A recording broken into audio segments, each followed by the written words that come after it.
All right, buckle up, everybody, because today we're diving headfirst into the world of second chance romance and unexpected reunions. Oh, yeah. With Gimme a Gangsta by K.L. Hall. The second book in her The Patton Brothers series. Exactly, and I'm already hooked. Really captivating read. It is. With the twists and turns. So what really grabbed me about this book is, it takes that classic romance trope of second chances, but adds these really interesting layers of complexity. It's not just about rekindling a flame. Right. It's about navigating past hurts and societal expectations. Yeah, and then An unexpected curveball. the curveball. An unplanned pregnancy. Okay, so let's unpack this a little bit. Let's do it. We have our main character, Nerissa, who is a flight attendant. A flight attendant. And guess what?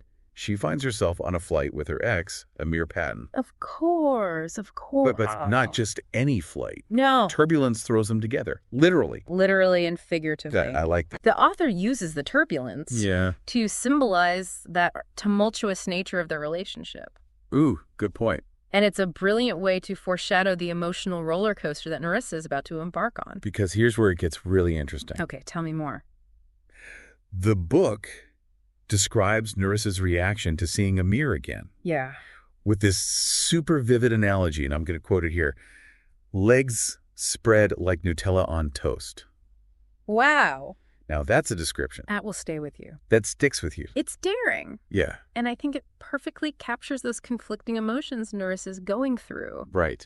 I mean, on one hand, there's that flicker of old desire. That undeniable attraction. Yeah, but then on the other hand, there's all the apprehension. Right. And the weight of their past baggage. Exactly. It's like that line is giving us a glimpse into that push and pull. The push and pull. Of their dynamic right from the start. Right from the get-go. And as if this reunion wasn't complicated enough. Oh, it gets worse. Nerissa discovers that she is pregnant. Oh, wow, that's a twist. Talk about a plot twist. Talk about a plot twist. And this is where the book really delves into those deeper themes that we mentioned earlier. Right. It's not just of, light and fluffy romance. Not at all. It tackles those really tough questions like forgiveness, responsibility. The weight of past actions. So I think for our listener who loves a good romance, but also is looking for something, with a little bit more depth. Definitely. This seems like a really good choice. A good choice. Before we go any further into the complexities of Nerissa and Amir's situation, Sure. Can you give us a little background on K.L. Hall, the author? Absolutely. She is a national best-selling and award-winning author. Wow. With over 36 books to her name. That's amazing. I find it fascinating that she has written across multiple genres. Like what? We're talking romance, urban fiction, paranormal, and even, get this, children's books. Oh, wow. Quite the portfolio. That's quite the range. A lot of range. I'm curious, do you think her experience in all those other genres influences her writing style in Gimme a Gangsta? I do think so, yeah. Okay. There are definitely elements of urban fiction, especially in the setting. Okay. The characters' backstories. I see. And just the gritty realism she brings to the dialogue. Yeah. But it's all blended seamlessly with the emotional depth and character-driven plot lines that are so typical of contemporary romance. So she's kind of taken the best of both worlds. The best of both worlds. And creating something really unique. Something unique. It's not just your typical fluffy romance. It has an edge to it. It's got an edge. Do you think that blend of genres will appeal to readers who might not typically pick up a romance novel? I think so, yeah. Yeah. I mean, the fast-paced plot, the strong characters, that touch of urban grit, it will probably draw in those readers who enjoy a more complex and multi-layered story. Right. So even if they don't normally read romance, the relatable themes of second chances and overcoming personal obstacles will probably resonate with a wider audience. Makes sense. It's not just about the romance. It's about personal growth, facing challenges, and ultimately finding your own happily ever after, whatever that may look like. Now, I know our listener loves getting all those juicy details. Of course, of course. So where can they find Gimme Gangsta? It's available both as a Kindle ebook and a paperback. Oh. So a Kindle is great for those on the go. Right. And paperback, well, that's perfect for those who prefer that feeling. A feeling. Of a physical book in their hands. Yeah. I have to admit, I'm a sucker for a beautiful paperback cover. Me too. But the convenience of an ebook. You can't beat it. Is hard to beat. And speaking of convenience, yeah, we should mention that the Kindle edition Yes. Doesn't require a dedicated device. You got it. You can read it on your phone, your tablet, even your computer. That's right. And for those eager to dive into the world of the Patton brothers, Yes. there's a bundle available that includes both Gimme a Gangsta and the first book in the series. Oh, which one of that? Make Mine a Gangsta. Okay, before we jump into the next part of our deep dive, Okay. let's pause for a second. Sure. And really consider that vivid image of Nerissa's reaction to seeing Amir again. Legs spread like Nutella on toast. It's provocative. It is. It's unexpected, and it definitely sets the tone for their kind of tumultuous reunion. Definitely. What are your thoughts on the author's use of language here? I think it's brilliant. Really? It's bold, it grabs the reader's attention immediately, Right. and forces them to confront that complex mix of desire and apprehension that Nerissa is feeling. Yeah. It's not your typical flowery romance language. Right. It's raw, it's real, Right. and it hints at that underlying tension that's going to drive their interactions. It's like she's taking a sledgehammer to those romanticized notions of love. Yeah. And just throwing us headfirst into the messy reality reality. of a second chance romance. Absolutely. It definitely makes you want to keep reading You got to know what happens. to see how it all unfolds. So for our listener, Yes, we've set the stage. we have. We have a flight attendant, Yes, an unexpected reunion, Yeah. a pregnancy shocker, that's right. and an author who really knows how to craft a captivating story, Oh, yeah. ready to go deeper. I'm ready. Let's do it. Welcome back to our deep dive into Gimme a Gangsta. It's interesting how this book juggles so many themes at once. Oh, yeah. Second chances, family dynamics, even a bit of social commentary. Right. All wrapped up in this compelling romance. And it's not shying away from those complexities of modern relationships at all. Not at all. We left off with Nerissa finding out she's pregnant. Talk about a life-changing event. Huge. And to have it happen right as she's back with Amir, I mean, Thrown back into close proximity. throws a wrench into things. It really does. So let's talk about Nerissa's internal struggle here. Okay. On one hand, she's dealing with the emotional fallout of Amir's past betrayal. Right. But now she's carrying his child, Yeah. which adds a whole new layer to everything. A whole other layer of complexity. How do you think the author handles this delicate balance? Well, one thing that stands out to me is that Hall doesn't portray Nerissa as a victim. Okay. She's hurt, she's angry, Of course. but she's also fiercely independent Right. and determined to make the best choices for herself Yeah, and for her child. I like that. She doesn't shy away from those feelings of resentment towards Amir, but Mhm. she also recognizes that need Yeah. to create a stable and loving environment for their child. It's interesting you say that because so many romance novels kind of romanticize that idea of forgiveness. Right. But this book feels much more grounded in reality. Yeah. Nerissa's journey towards forgiveness, if it even happens, Yeah. it's going to be a process. It's a process, not just a sudden shift. Yeah. Exactly. It's going to be messy and complicated. Yeah. She has to weigh her own emotional needs against the needs of her child. And there are no easy answers. No easy answers. And I think that's something a lot of readers can relate to, Mm-hmm. even if they haven't personally experienced unplanned pregnancy. Right. It's about finding that strength to make those difficult choices and prioritize your own well-being, Yeah. even when it's hard. So it's not just a love story. It's also a story about self-discovery, Absolutely. empowerment. Yeah. I love that. It's a powerful message. Now, we've talked a lot about Nerissa. We have. But what about Amir? Right. He's the one who messed up in the past. He did. He has a lot to prove if Yeah. he wants a second chance. A lot to prove. How does his character arc play out in this book? Well, one thing that impressed me Okay. is that Hall doesn't let Amir off the hook easily. Good. He's not instantly redeemed just because he's facing the consequences. Right. He has to do the work to prove to Nerissa. And to himself Mm-hmm. that he's truly changed. That's refreshing. It is. So often, the male character gets a free pass. Because he's charming, good looking. Exactly. But Amir, he has to confront his past Right. and actively work towards being a better man. So it's not just grand gestures. Oh, no. It's the small, everyday acts They're everyday acts. of kindness and respect that build that trust over time. Exactly. It feels much more authentic that way. Much more authentic. You mentioned earlier how Hall incorporates elements of urban fiction into her writing. I did. How does that influence Amir's character? Well, his background and upbringing are definitely shaped by that urban environment. Okay. There's a sense of grit and resilience to his character, a street smarts quality that makes him both intriguing and a little bit dangerous. Ooh, I like that. But then there's also a vulnerability beneath the surface. Okay. A desire for connection, for stability that maybe he's not even fully aware of. Yeah. It adds another layer to him. Absolutely. It's like he's a product of his environment. Yeah. But he's trying to break free. Break free. And create a better future. For himself. You mentioned earlier that there's a bundle available with both books in the series. Yes. Would you say that reading the first book, Make Mine a Gangsta, is essential to understanding Gimme a Gangsta? That's a great question. It is. I think you can definitely enjoy Gimme a Gangsta as a standalone. Okay. The author does a great job of filling in the backstory. Right. You get enough context to understand Nerissa and Amir, Mm-hmm. but having read the first book, I think it really enriches the experience. So for our listener, it's like getting bonus content.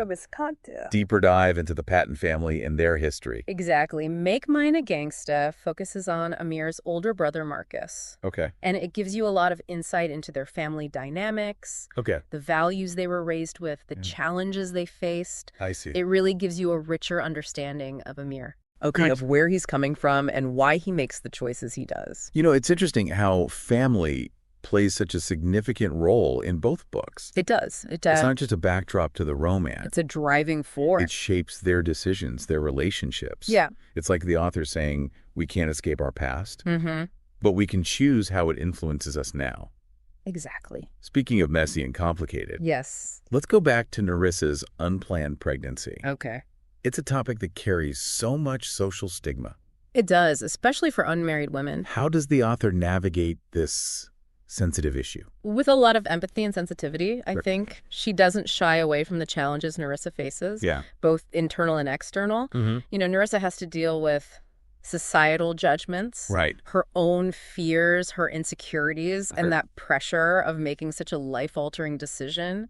And it's not just about her decision regarding the pregnancy. No. It's about reclaiming her agency. Her agency. Her right to make choices about her own body. Yeah. Her own future. Absolutely. And the book doesn't offer those easy answers. No. The preachy messages. Right. It's a realistic portrayal. A realistic portrayal. Of a woman grappling with a difficult situation. Yeah. And finding that strength. Finding that strength. To define her own path. Define her own path. So it's empowering without being preachy. Exactly. It's about showing, not telling. Much more impactful. Now, we talked earlier about how this book blends elements of urban fiction and contemporary romance. We did. Curious, how does the author use language to create that distinctive blend? Well, Hawes' language is vivid, it's engaging. Okay. She uses slang and colloquialisms that feel authentic to the characters and the setting. Yeah. But she also has this knack for crafting beautiful lyrical prose. Ooh, like that. That really captures that raw emotion of the story. So it's like she's code switching. Yeah, between these two worlds, creating this unique voice. Absolutely. That reflects those characters' complex identities. They're complex identities. I love that. It's really well done. Now, before we wrap up this part of our deep dive, Okay. I want to ask you about a specific scene. Oh, okay. It really stood out to me. I'm all ears. It's the scene where Nerissa and Amir have their first real conversation after she reveals her pregnancy. Right, right. It's so charged with that tension, That tension. spoken emotions, Yeah. and that underlying spark. Never went out. How did that scene resonate with you? It was definitely a turning point in their relationship. Yeah. It's where they start to move beyond the hurt and the anger Right. and see each other as individuals again. You're right. There's a vulnerability that wasn't there before. Like they're finally letting their guard down. Letting their guard Allowing themselves to be seen. truly seen. And even though they both still have a lot of baggage, there's that glimmer of hope. That glimmer of hope. You know, I think that glimmer of hope is what keeps readers invested. Oh, yeah. Is that possibility of redemption, Mm-hmm. of finding love again, Finding love. even when it seems impossible. Even when it seems impossible. And that glimmer of hope, I think, is something we can all relate to. Absolutely. We all have those moments moments. where we need that reminder Yeah. that even when things are tough, there's always that possibility of a second chance. That possibility. Now, I know you're itching to unpack the ending, I am. but I think we should say that for the last segment. Okay. for our listener. Yes. We've explored the emotional roller coaster of Gimme Gangsta. The roller coaster. The complexities of second chances. Yeah. The power of forgiveness. As powerful. Ready to wrap things up with a look at the lasting impact. I am. Let's dive into that final chapter. And we are back for the final part of our deep dive into Gimme Gangsta. We've been through so much with Nerissa and Amir. And now, I'm really curious to hear your thoughts on the ending. You know, the ending... Yeah. It manages to be both satisfying and thought-provoking. Right. It's like we get closure. You get a sense of closure. But there are still some questions about their future. Definitely some lingering questions. And I think that speaks to the author's skill. It does. That she doesn't wrap everything up perfectly. Not at all. She leaves some things open for us to imagine. For the reader to imagine what happens next. And, you know, for our listener who always wants to know what happens after the end. Right. This book offers something a little different. It's that satisfaction of knowing that life goes on. Yeah, that even a happily ever after is just another chapter. Exactly. A happily ever after is not the end. It's a much larger story. A much larger story. And, you know, speaking of journeys. Yes. This book takes us on a cultural journey as well. It does. And we've touched on the urban fiction elements. We have. But I'm wondering if you can expand on how those are woven in. Well, one thing that really stands out is how Hall portrays that connection the characters have to their community. Even though they're going through personal struggles, right? There's that strong sense of belonging, a network of friends and family that provides support. You know, that makes me think back to what we were talking about earlier. Okay. About the importance of family. Absolutely. It's not just romantic love in this book. Not just romantic love. It's about those deeper bonds. Those deep bonds that shape who we are. And I think that's really a universal theme. It is a universal theme. It goes beyond just romance. Yeah. You see it in so many genres. Yeah, that power of family. It really resonates with everyone. Everyone. And I love how this book really challenges those typical romance tropes. It does. It's not just about two people falling in love. It's about the interconnectedness of their lives. Right. How their choices affect everyone around them. Exactly. And, you know, and it's also about how those choices are shaped by societal expectations. Right. Especially for women. Especially for women. Nerissa's unplanned pregnancy. Yeah. It's not just a plot device. It's a catalyst for her to really examine her values. Right, her ambitions. Yeah. And the pressures she faces as a woman in a society. That judges her. That judges her for those choices. Absolutely. I think that's something a lot of women can relate to. I think so too. That struggle to balance their desires with the expectations that are put upon them. Those expectations. And the book doesn't really give any easy answers. It doesn't, no. It invites the reader to think about those questions alongside Nerissa.